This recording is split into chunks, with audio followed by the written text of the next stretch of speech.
Oke, assalamualaikum warahmatullahi wabarakatuh. Selamat berjumpa kembali pada materi video online untuk kuliah teori utilitas ya. Pada kesempatan kali ini kita akan membahas pemanfaatan air di pabrik tekstil. Nah, ini adalah lanjutan mengenai kemarin ya, sudah bahas tentang boiler feed water. Sekarang kita akan lihat pemanfaatannya berdasarkan sumbernya. Jadi kalau kita lihat sumber air untuk siap dipakai di pabrik atau khususnya di pabrik tekstil, berarti kita harus mengolah. Jadi nggak bisa dari sumber air langsung dipakai, itu jarang sekali terjadi ya. Jadi untuk menentukan kualitas air tertentu berarti harus diolah. Seperti kemarin yang di boiler feed water, kita harus melakukan proses deaerasi ya. Nah, sumber airnya sendiri di pabrik terutama ini ada berbagai sumber, diantaranya air sungai, air laut, air hujan, air sumur, ada sumur dangkal, ada sumur dalam, dan air artesis. Pengolahannya mungkin ini akan lebih banyak dijelaskan nanti di pengolahan air dan limbah. Kemudian di airnya, air siap pakainya akan ada beberapa pemakaian yang mempersyaratkan kualitas tertentu ya. Gitu. Ini kita sekalian flashback sedikit. Saya kasih contoh diagram alir untuk pengolahan air sungai.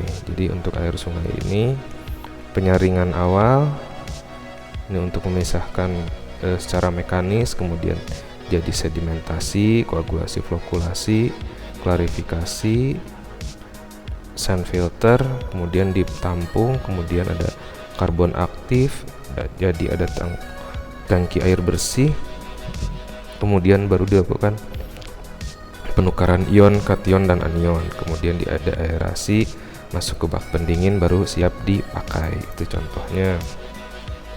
Ada lagi kalau air laut. Untuk air laut relatif lebih sederhana.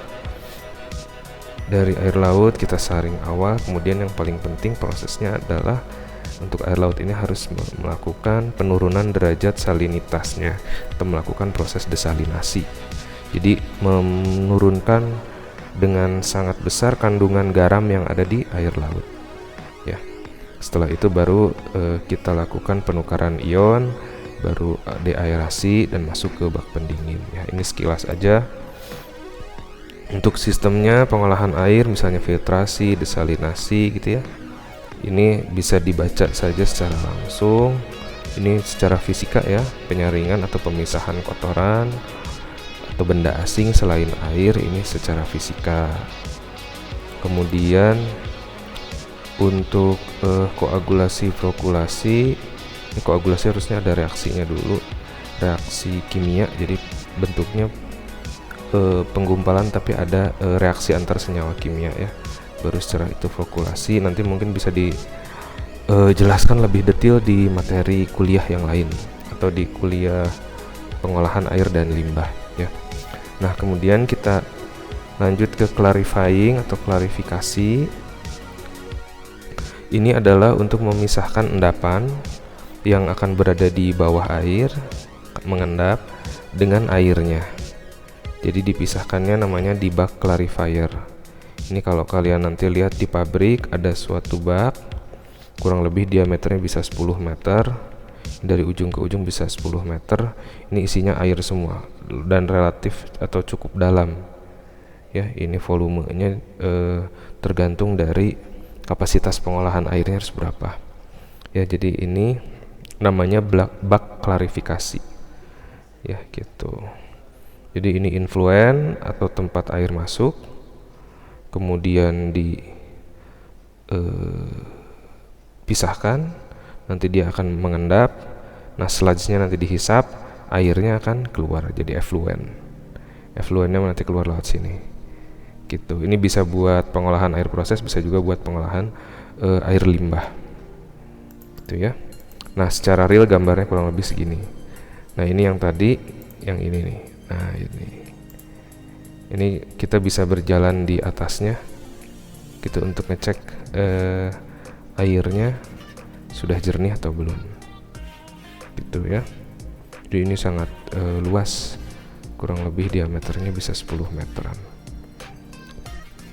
Nah, di pabrik biasanya nanti ya tergantung pabriknya ya, pengolahan konsumsi airnya sedikit atau banyak, tapi minimal dia punya 2 yang besar untuk pengolahan limbah dan 2 yang kecil atau yang sedang untuk pengolahan air proses. Jadi kalau yang limbah karena akan muncul endapan yang sangat banyak, dia relatif jumlahnya lebih besar gitu ya. Nah, kemudian kita lanjut ke sand filter. Jadi ini menggunakan batuan-batuan atau pasir-pasir. Nanti isinya ada antrasit, pasir, kerikil, zeolit dan semacamnya. Ada juga pakai karbon aktif juga ya. Nanti kita lihat. Nah, ini kurang lebih isinya seperti ini. Inti untuk yang kecil ya, ini contohnya untuk sand filter untuk di pengolahan air di rumah-rumah, di rumah tangga. Mungkin kalian yang sumber airnya relatif kotor juga ada beberapa mungkin yang pakai ini pengolahan air sand filter, bentuknya tabung-tabung gitu ya. Kalau di daerah Bandung, Antapani deket pom bensin itu, setelah pom bensin seberang Pizza Hut apa PhD ya, Pizza Hut delivery, saya lupa. Dan seberang situ ada orang pinggir jalan pada jual tabung penjernih air ya. Ini isinya kurang lebih seperti ini. Jadi penggunaannya biasanya 2 tabung, ada zeolit, ada karbon aktif, ada silika kasar, silika halus, ada kerikil. Nanti masing-masing ini biasanya dipisah pakai busa atau spons. Filter kedua juga sama, ada silika halus, ada kerikil gitu. Nah, kalau untuk di rumah tangga ukurannya segini, kalau untuk di pabrik biasanya ukurannya lebih besar ya, mungkin diameternya 1 meter ada gitu. Kemudian ada juga yang pakai sistem DMF atau dual media filter.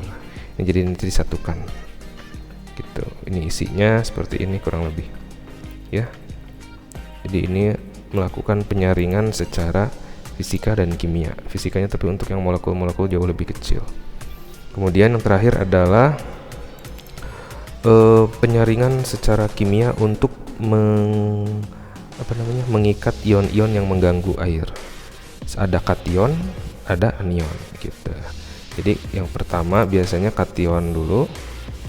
Kation pakai resinnya. Nah, kita jelasin dulu sebentar.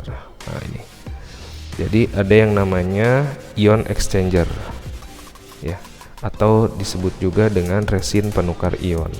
Padahal dulunya ion exchanger itu base materialnya batu bara dan resin fenolik gitu. Nah, sekarang baru diganti pakai polistiren. Jadi sekarang polimer itu sih sebetulnya.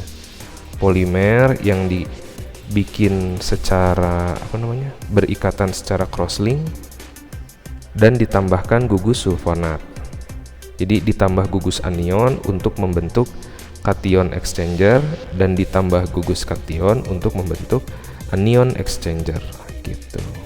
Nah, sampai sekarang jenis resin polistiren ini masih digunakan gitu. Jadi sampai sekarang untuk ion exchanger biasanya pakai resinnya justru polimer ya. Nah, ini yang kation. Disebut kation exchanger kalau yang diserap adalah kation di air. Jadi gitu ya. Jadi disebut kation exchanger kalau kation-kation yang ada di air diserap ke resin, kemudian diganti sama si resin ditukar dengan ion H+-nya. Nanti kita lihat reaksinya. Kemudian kalau yang anion berarti anion-anion di air diikat di resin kemudian ditukar dengan OH- gitu. Oke. Nah, bentuknya kalau bungkusnya kurang lebih seperti ini. Jadi kalau supplier resin penukar ion biasanya dia ngasih 2 jenis langsung. Kasih anion exchangernya dan kasih kation exchangernya. Dibedain biasanya warnanya. Ini contohnya untuk lewatit ini anionnya warna biru, kationnya warna abu-abu gitu ya. Jadi kalau beli biasanya langsung satu paket isinya 2, kation dan anion exchanger. Nah, si ion ini bentuknya kayak gini. Jadi kayak bola-bola, warnanya kuning keemasan. Polistiren kan warnanya gini ya. Warnanya kuning keemasan. Diameternya, jadi jarak ini bolanya 0,5 sampai 2 mm. Kurang lebih ini kisarannya antara 0,5 sampai 2 mm. Nah, isinya di dalam bola ini apa? Nah, isinya adalah ini. Di si bola, isinya ini.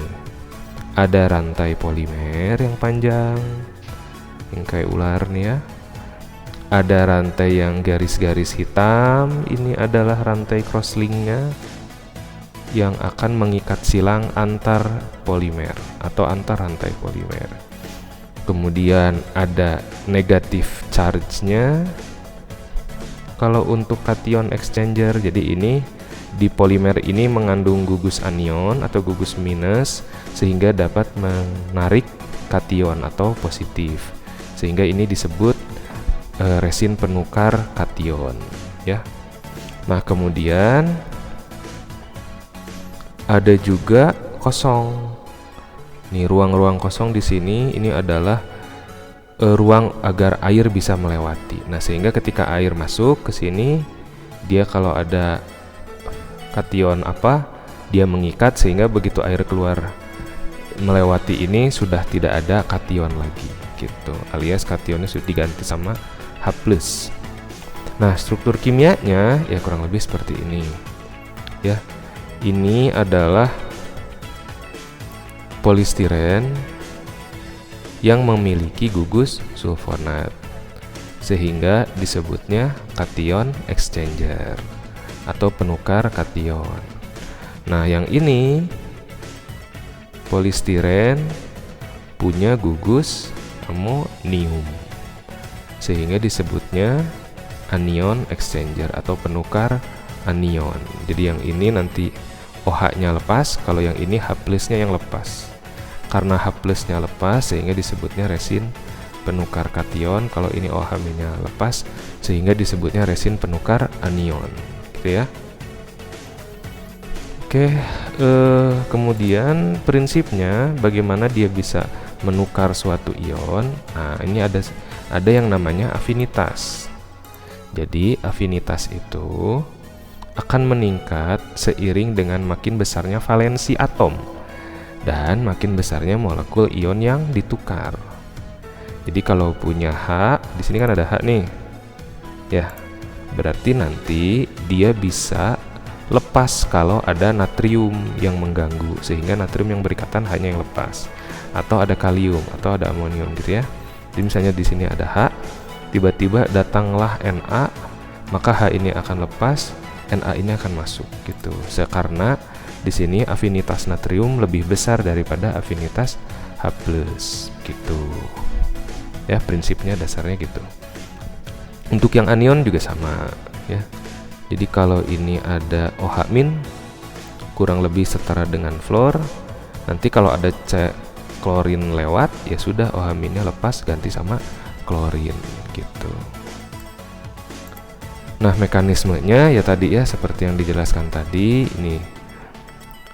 Misalnya suatu resin punya afinitas yang lebih besar untuk ion B daripada ion A. Padahal ini di sini resinnya sedang berikatan dengan ion A.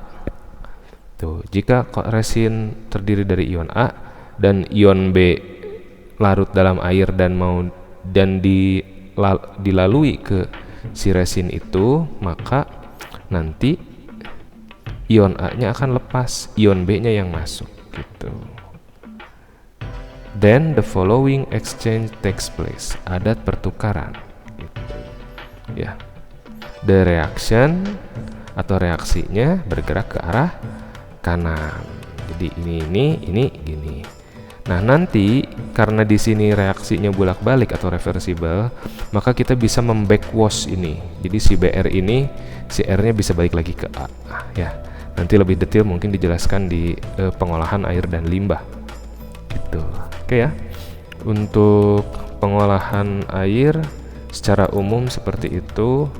Ini saya berikan beberapa pengetahuan dasarnya di utilitas karena memang pengolahan air, pengolahan uap air, maintenance listrik, kompresor, boiler dan lain-lain termasuk dalam suatu atau termasuk di bagian utilitas kalau di pabrik tekstil ya. Dan saya rasa cukup. Jika ada pertanyaan boleh komen di YouTube atau via WhatsApp atau via email. Baik, terima kasih.